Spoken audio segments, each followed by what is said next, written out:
Now we are going to study the next topic, that is chemiosmotic hypothesis. Why do we study chemiosmotic hypothesis in photosynthesis? The reason is that we have to see how the ATP is generated.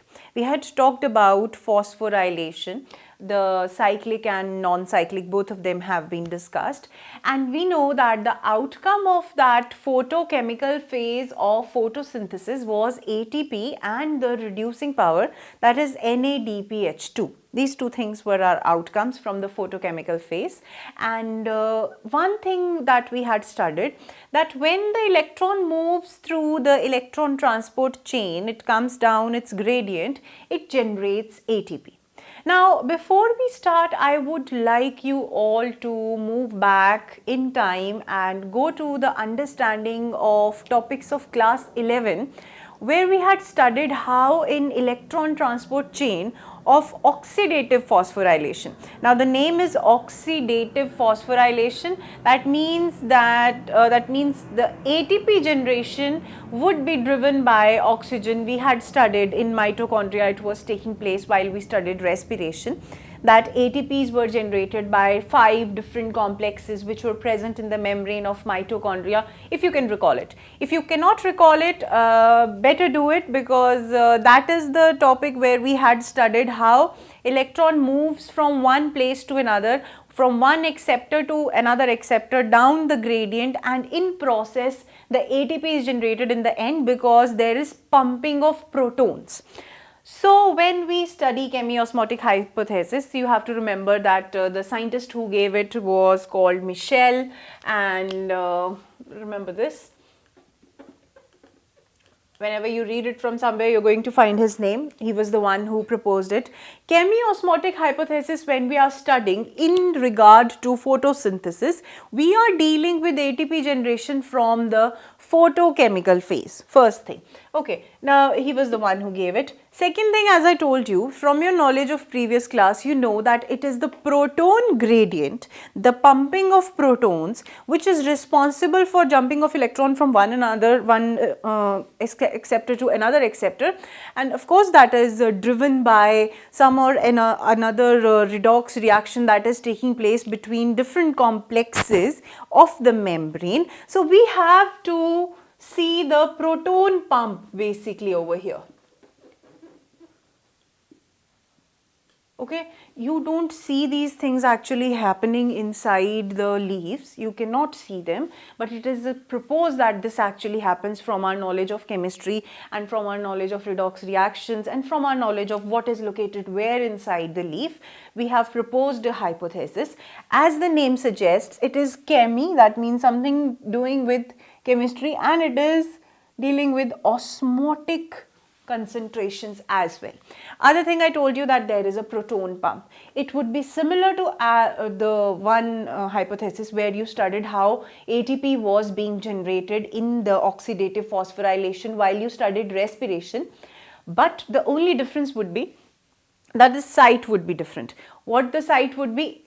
In this case, because we are dealing with photosynthesis, because we are dealing with photochemical phase, the site would be chloroplast. Profuse knowledge of chloroplast you have by now, because you have studied in detail its structure. Now inside the chloroplast there is another site that we studied, that is thylakoid.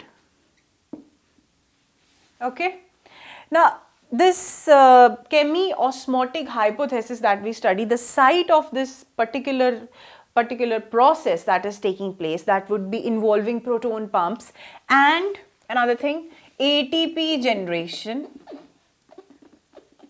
the site would be thylakoids. Okay, one thing that is to be kept in mind. Now because the ATP was generated in the cyclic photophosphorylation and the non-cyclic one, so that was photochemical phase. So certainly the two things that we have to study, and by any means we cannot skip them, is photosystems that we had talked about.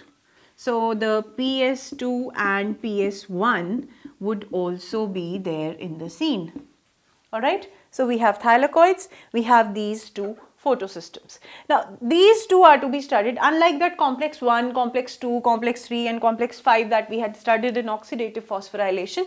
We are not going to study about them. We are going to talk about photosystem 2, we are going to talk about photosystem 1, we are going to talk about thylakoids, and because it is almost similar to what we have studied in respiration, what would be important in thylakoids would be the membrane of thylakoid. So, we have to deal with the membrane system of thylakoids, we have to deal with thylakoids of the chloroplast, we have to deal with photosystem 2 and photosystem 1. These are the things that we have to deal with. Now, one by one we are going to see that what actually happens in chemiosmotic hypothesis. ATP generation is required, photosystems are involved. Let's see what would be there inside the thylakoid where this chemiosmotic hypothesis has to be studied. Firstly, you have to consider thylakoid as a double membranous structure. Two membranes are surrounding a central lumen. Okay. This is the outer membrane, this is the inner membrane. The photosystems which have the pigment units or the photosynthetic units comprising PS2 and PS1 would be present over here. This is PS2, this is PS3, oh PS1, not PS3. PS2 and PS1, photosystems they are. This is lumen, this is stroma.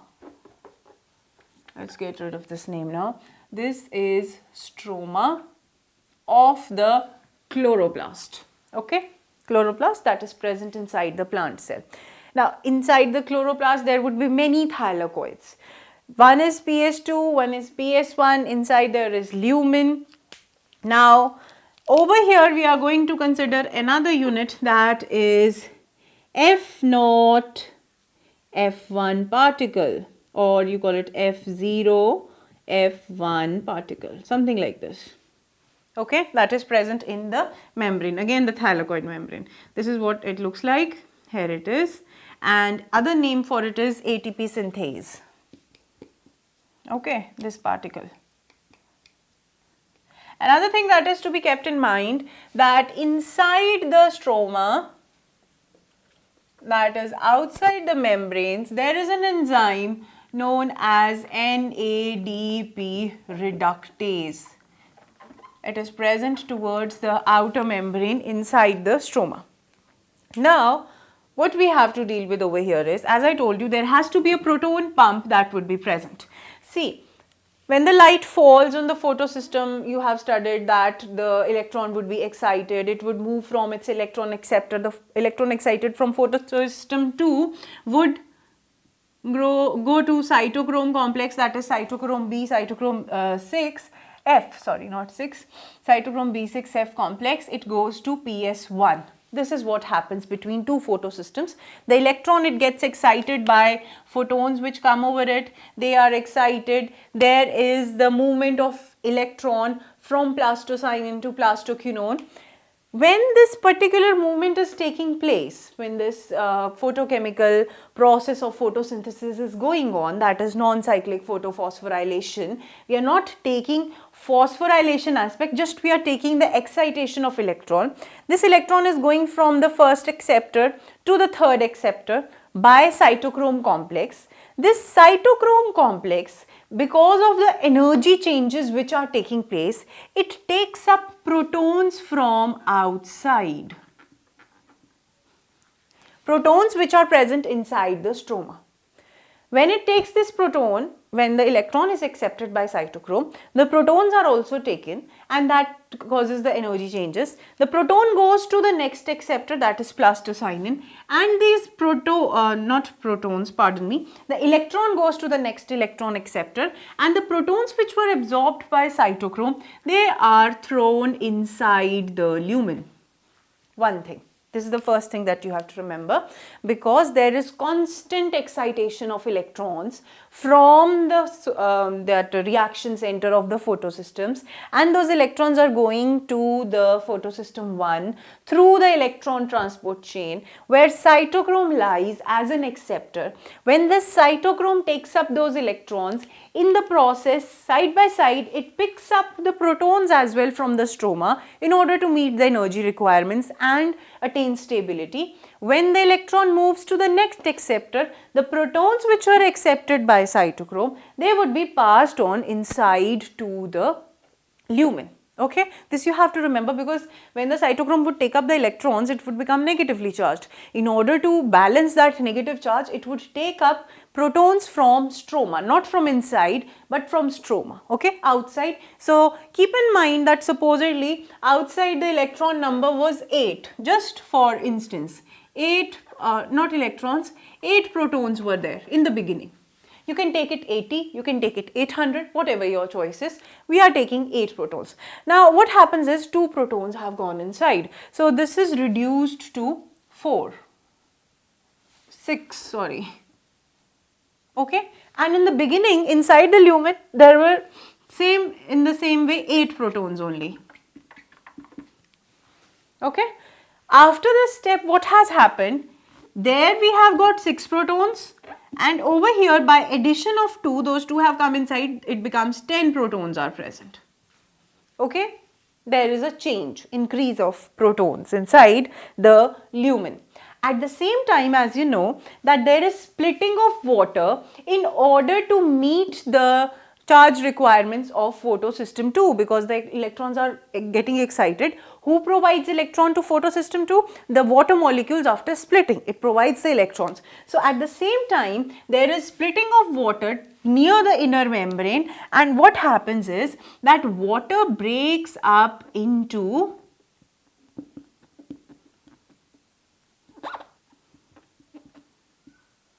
this process takes place, right? There is splitting of water that we had discussed. So there is increase of 2 more protons inside. So what is the number of protons now? It becomes 12. 12 protons are present inside, though it had started in the beginning, it was 8. Now this is the second step. So you have to remember splitting of water. I would write it as it is. It is H2O adds protons, electrons and nascent oxygen. This is the process that is taking place inside the lumen, as a result of which the number of protons increases inside the lumen. Then there is a third point.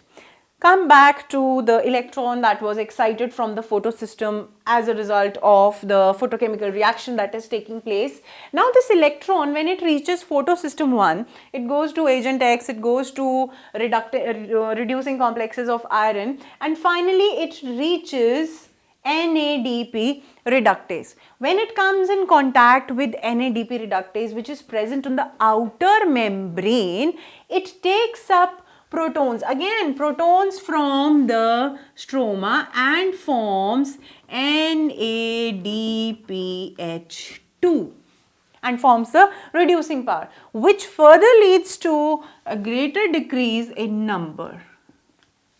So now compare these 3 points. First is that the electron got excited, it came in contact with cytochrome, which took the protons from stroma and threw them inside the lumen. Second is, inside the lumen, in order to meet the energy requirements of photosystem, which had lost its electrons, there is splitting of water and there is further addition of protons into the lumen. Third is that in the case of this photosystem process that is taking place, both photosystems, the electron that is excited from photosystem 1 goes to NADP positive in the presence of NADP reductase, which is present outside, not inside the lumen but outside on the outer membrane.